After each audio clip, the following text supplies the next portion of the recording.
Bonjour tout le monde, je suis ravie de vous retrouver comme chaque quinzaine pour le décryptage des énergies planétaires.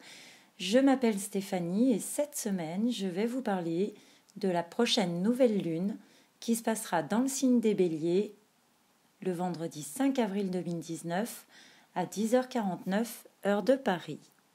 Dans un premier temps, je vais vous livrer mon interprétation globale des énergies du moment et ensuite je commenterai la position des planètes et de leurs aspects. Cette nouvelle lune se tiendra donc dans le signe du Bélier. Et en tant que première nouvelle lune de l'année astrologique, elle nous donnera aussi le là pour les 12 prochains mois. C'est-à-dire qu'en plus de nous montrer la tendance générale pour les 15 prochains jours, cette nouvelle lune va nous indiquer quelle sera l'ambiance pour toute l'année. Alors, quand on observe cette carte du ciel du 5 avril 2019, on peut voir que nous avons 6 planètes sur 10 placées dans des signes féminins. Et ceci nous donne déjà de précieux indices quant à l'ambiance de l'année. 6 planètes sur 10 en signes féminins. Qu'est-ce que ça veut dire ? Eh bien, les signes féminins sont plus passifs que les signes masculins. Et les signes féminins sont aussi plus réceptifs. Leur action est moins visible, elle est plus orientée vers l'intérieur, plus en coulisses. Mais cela ne signifie pas qu'on va pouvoir attendre gentiment que ça se passe, non. Avec une majorité de signes féminins, il nous est demandé de faire un travail d'introspection, de faire le point avec nous-mêmes, de marquer une pause, de prendre de la hauteur pour mieux observer ce qui a été accompli, et notamment ces 5 derniers mois.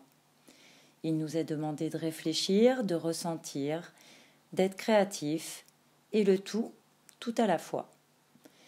Les circonstances durant l'année nous amèneront à être moins dans l'action, et cette apparente passivité va favoriser l'écoute de notre voix intérieure, le développement de notre intelligence émotionnelle. Plus concrètement, il est question de dresser un premier bilan des actions menées récemment. Avec 3 planètes dans le signe des Poissons, on peut éprouver quelques doutes. On peut ne plus être très sûr des décisions qu'on a prises. On peut ressasser les réminiscences d'un passé pas si lointain. Dans certains cas, on peut même ressentir de la compassion. Alors, pour ceux qui nous ont fait du tort, si tant est que ce soit une autre personne que soi-même. En tout cas, il est question de pardonner, peut-être de se pardonner, pour pouvoir ensuite continuer à avancer, à se construire, à se reconstruire. Globalement, on peut ressentir de l'appréhension, une fébrilité face à notre avenir. Même si, dans le meilleur des cas, nos actes ont été conformes à notre volonté, on peut quand même appréhender de ne pas pouvoir tout contrôler. Ou plus simplement, l'inconnu peut nous donner un peu le vertige.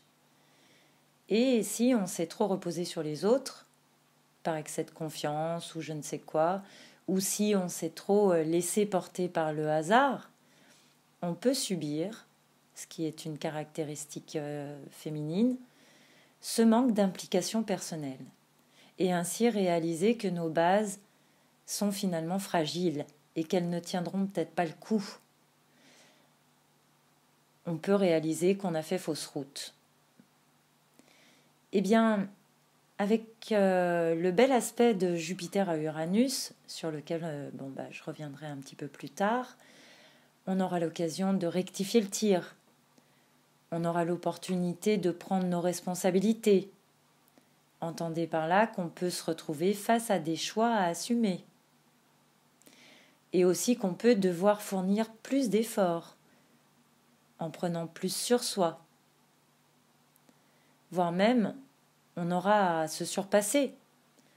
Mais ça tombe bien parce que c'est à ça que tend la nouvelle lune en Bélier, à se surpasser.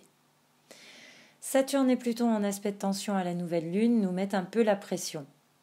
Parce qu'on prend conscience des tenants et des aboutissants de la situation et que chacune de nos actions actuelles ou de nos inactions porteront sur le long terme, sur le très long terme.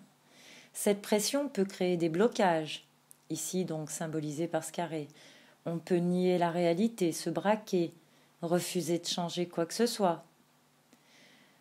Au passage, je note que c'est un peu paradoxal, une fois encore, cette énergie de prise de conscience, de révélation, lors d'une nouvelle lune, alors qu'habituellement, c'est plus une énergie de pleine lune. Mais c'est tout à fait dans la continuité des énergies de ces derniers mois, comme je le disais dans l'audio lors de la dernière pleine lune. C'est comme si les commencements partaient de crise. Et aujourd'hui, avec cette nouvelle lune sur ce 15e degré, c'est comme si la première des choses à faire, avant d'entreprendre la moindre action, c'est de prendre conscience de ce qui se trame dans le fond. La prise de conscience est la première des actions à mener avant de pouvoir se remettre en question. Et je sais que ce n'est pas peu, justement à cause des blocages que cette nouvelle lune peut révéler ou réactiver selon le thème de chacun. Cette nouvelle lune va nous permettre de mieux percevoir les limites desquelles nous devons sortir. 3 planètes dans le signe des Poissons, ça nous invite à nous écouter, particulièrement pour cette quinzaine, mais aussi tout au long de l'année, à écouter nos intuitions, à jauger en notre âme et conscience, sans pour autant être ni objectif ni actif. Il est question de développer notre foi, notre confiance, d'aller vers notre idéal, tout au long de cette année, et de ne pas attendre de résultats immédiats. De travailler le pouvoir de l'intention aussi. Tout à l'heure, je parlais de compassion. Eh bien, je dirais même plus, il est question de reconnaître nos erreurs, mais sans nous flageller pour autant, mais sans complaisance non plus, en toute humilité, avec amour. Il faut essayer d'être le plus honnête possible envers soi-même. Il est question de ne pas camper sur nos positions et de se donner le droit de changer d'avis. Le signe des Poissons, c'est le dernier signe du zodiaque. C'est celui dans lequel on se prépare, mais on n'agit pas encore. Alors bien sûr, avec la Lune et le Soleil réunis dans le premier des signes du zodiaque, dans le signe du Bélier, pourtant on trépigne d'impatience. La moindre petite envie est exaltée, on a envie d'action, on a envie de se libérer, de se délivrer. On peut vouloir s'engager, comme la dernière lune nous le suggérait. En tout cas, on voudrait que ça bouge, puisqu'on sent que nos forces reviennent, que notre confiance reprend de l'essor. La nouvelle lune en Bélier donne envie donc de nous dépasser, même de nous surpasser, et même en prenant des risques. Elle nous donne envie de passer à l'action, là, maintenant, tout de suite. Mais patience, petit papillon, apprends déjà à voler. Ne nous précipitons pas. Ce qui semble prometteur aujourd'hui le sera encore demain, ou la semaine prochaine, ou le mois prochain, si c'est vraiment authentique. Donc patience. Mais on peut quand même être tenté de se précipiter parce qu'on a quand même 4 planètes dans des signes masculins. Et hormis pour la Lune, qui par essence est introspective, les 3 autres planètes en signe masculin ont beaucoup trop d'ego pour se remettre en question ou pour attendre. Et pourtant, ce peut justement être un test de la vie, pour ne pas dire un piège. Alors cette nouvelle lune nous dit oui pour nous enflammer, nous enthousiasmer, mais non pour se lancer aveuglément sans réfléchir dans l'action. Sinon, on pourrait bien trébucher. Ce qui pourrait donc nous immobiliser et nous obliger à réfléchir, puisque l'inaction favorise la réflexion. Pour résumer, cette première nouvelle lune de l'année astrologique nous invite à développer nos qualités yin tout au long de l'année, c'est-à-dire notre sensibilité, notre réceptivité, notre compréhension, notre intuition, notre empathie, notre ressenti. Et je sais que ça ne va pas être facile pour tout le monde, y compris pour certaines femmes, mais c'est une petite expérience sans danger et qui peut rapporter gros, surtout que nous sommes entrés dans l'ère du Verseau. Alors, je vais tenter de résumer brièvement, enfin de m'expliquer, car ça serait trop long d'expliquer l'ère du Verseau, qu'est-ce que c'est, depuis quand, où va-t-on, dans quelle étagère. Mais brièvement, juste pour aller jusqu'au bout de mon raisonnement. Qu'est-ce que l'ère du Verseau ? Depuis l'an 2000, nous sommes entrés dans l'ère du Verseau. Oui, c'est bien un signe masculin, mais qui a la particularité de pouvoir synthétiser à la fois la pensée rationnelle et logique, mais le tout avec intuition. Et depuis l'an 2000, nous avons déjà commencé à nous libérer, sur le plan collectif, de certaines croyances, notamment autour des religions, autour du rôle des femmes, de la psychanalyse, du développement personnel et même de l'astrologie. Les nouvelles technologies aussi explosent. Les voitures électriques maintenant se garent toutes seules. Et sur le plan individuel, nous observons, depuis 19 ans déjà, une montée ultra rapide du taux vibratoire. Alors, qu'est-ce que ça veut dire ? Eh bien, ça veut dire que chaque jour, de plus en plus de personnes, aux quatre coins du monde, accèdent à un nouveau niveau de conscience. Ce qui explique que chaque jour, vous êtes de plus en plus nombreux à vous intéresser aux énergies planétaires, à l'astrologie et à demander plus d'explications. Alors pour certains, l'éveil peut avoir été progressif, mais pour d'autres, il peut être soudain et surprenant.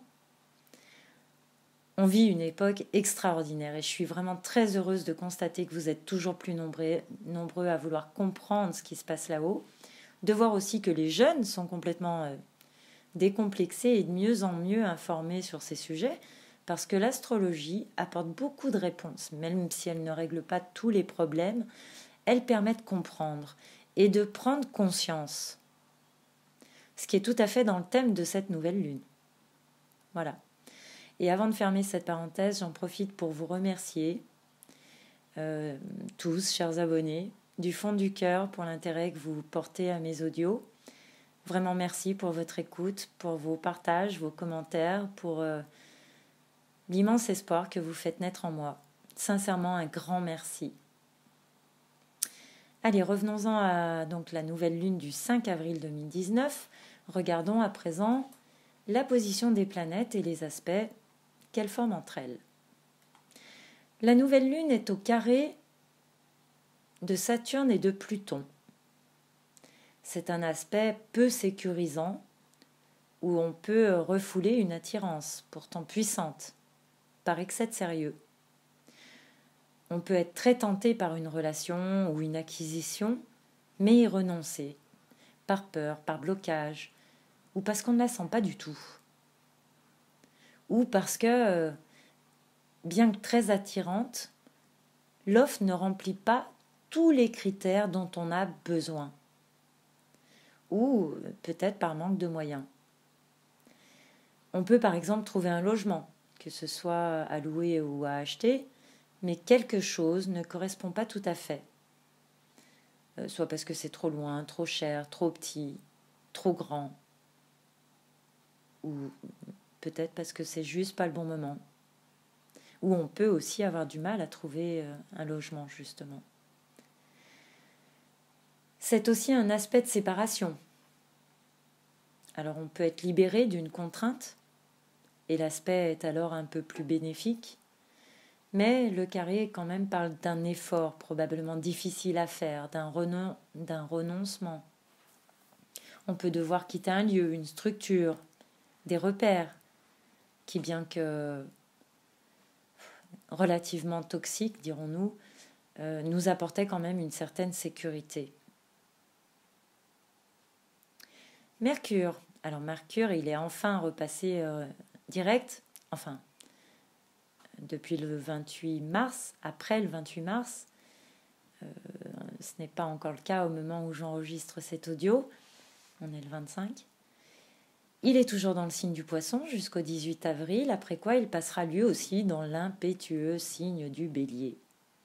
Donc ce 5 avril, il est toujours dans le signe des Poissons. Il n'est pas encore...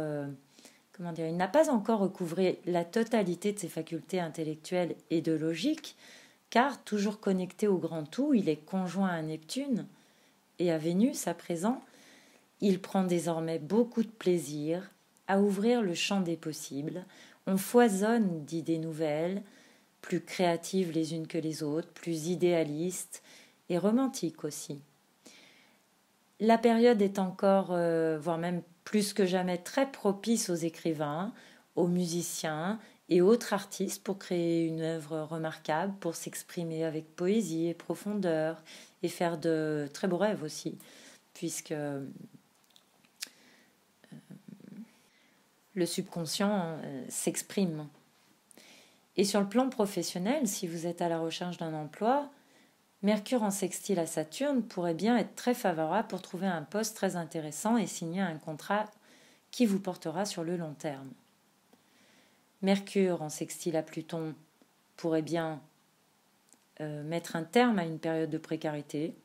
Il nous aide à être très convaincants dans nos démarches, bien qu'en carré à Jupiter, on en fasse peut-être un peu trop. Attention donc de ne pas trop en dire. Si vous avez un entretien à passer, retenez-vous d'être trop confiant et relisez bien tous les termes du fameux contrat. Et si vous êtes sur le point d'acheter quelque chose, surtout si c'est important, attention de ne pas vous laisser embobiner par un vendeur qui finalement vendrait bien n'importe quoi à n'importe qui. Vérifiez bien que l'objet soit bien conforme, authentique ou garanti. Vénus, quant à elle, elle est donc aussi en Poisson, elle est conjointe à Mercure et à Neptune, ce qui, notamment à Mercure, étonnamment bride un petit peu l'expression des sentiments, qui, plus ils sont profonds, plus ils peuvent être confus. Il paraît que tout part souvent d'un malentendu. Par contre, on pourrait tout aussi bien avoir un coup de cœur pour un bel objet, voire même trouver un objet dont on rêve ou qu'on cherchait depuis longtemps. Mais alors, il faudrait quand même rester prudent et garder la tête froide et bien tout vérifier du fait du carré à Jupiter. Vénus est également conjointe à Neptune. Alors, si vous êtes seul et libre pour un nouvel amour, la période est très favorable pour faire une belle rencontre, romantique à souhait. Par contre, Neptune amène parfois la désillusion, puisque cet aspect nous fait tellement voir la vie en rose qu'on idéalise complètement le partenaire. Je ne peux donc pas ne pas vous mettre en garde contre une possible déception. Le plus sage, c'est de rester sur une légère réserve. Souvenez-vous, si il ou elle est merveilleuse, il le sera encore quand Vénus sera en Bélier, après le 21 avril. D'ici là, cultivons le mystère, ne donnons pas tout de suite. Attendons de voir si il ou elle serait vraiment à la hauteur d'aussi beaux sentiments. Sur le plan des finances, la conjonction de Vénus à Neptune peut donner le meilleur comme le pire. Mais au moment de la nouvelle lune, Neptune forme un joli sextile à Saturne et Pluton, ce qui est plutôt de bon augure. Si vous devez investir, et notamment dans la pierre, l'investissement peut s'avérer très profitable sur le long terme. Il en serait de même pour une authentique relation amoureuse, après avoir pris soin quand même de bien vérifier ou de laisser un peu mijoter. L'union pourrait être aussi passionnelle que solide. Sur le plan personnel, et notamment pour les balances et les taureaux, dont Vénus est la planète maîtresse, Vénus en Poisson nous invite à prendre soin de nous, à nous faire du bien, mais aussi à nous protéger un peu, et surtout de ce qui est excessif. Mars est en Gémeaux, il tend à nous rendre très taquins, un brin provocateur, et surtout il ne sait plus où donner de la tête. Tout l'attire, le distrait. D'ailleurs, on peut avoir du mal à se concentrer. Le plus simple, comme disait Oscar Wilde, c'est de ne pas lui résister finalement. Autorisons-nous au moins à explorer de nouvelles idées, à nous intéresser à de nouvelles personnes, Alors, pour ceux qui ne suivent pas l'actualité astrale régulièrement, nous avons actuellement, et pour encore plusieurs mois, la conjonction Saturne-Pluton dans le signe des Capricornes. Et les effets de cette conjonction impactent directement les structures collectives et correspondent au rééquilibrage des structures gouvernementales en place. Sur le plan individuel, cette conjonction peut amener des changements importants aussi, parfois difficiles, mais finalement qui s'avéreront salutaires. Neptune forme toujours ce joli sextile à la conjonction Saturne-Pluton. Ensemble, ils travaillent toujours à la réalisation de nos rêves. Jupiter, en carré à Neptune, amène un appétit plus grand que le ventre. On s'estime donc dans son bon droit puisqu'on veut juste réaliser nos rêves les plus chers, vivre la vie dont on rêve. Attention juste à ne pas déborder du cadre légal. Et pour finir, le trigone de Jupiter à Uranus, eh bien, il n'en finit pas d'innover, de rénover, de légiférer, d'officialiser la nouveauté. Ce bel aspect de trigone peut aussi apporter de très belles opportunités, quasi providentielles et inattendues, qui tiendront dans le temps du fait d'un demi-sextile à la conjonction Saturne-Pluton. Voilà, chers auditeurs, Chronique Astro, c'est fini pour aujourd'hui. Merci de liker, de partager si ça vous a plu. Je vous donne rendez-vous dans 15 jours pour la prochaine pleine lune. Et d'ici là, n'oubliez pas, l'astrologie nous donne les clés. À nous de savoir les utiliser. Prenez bien soin de vous. Bye bye.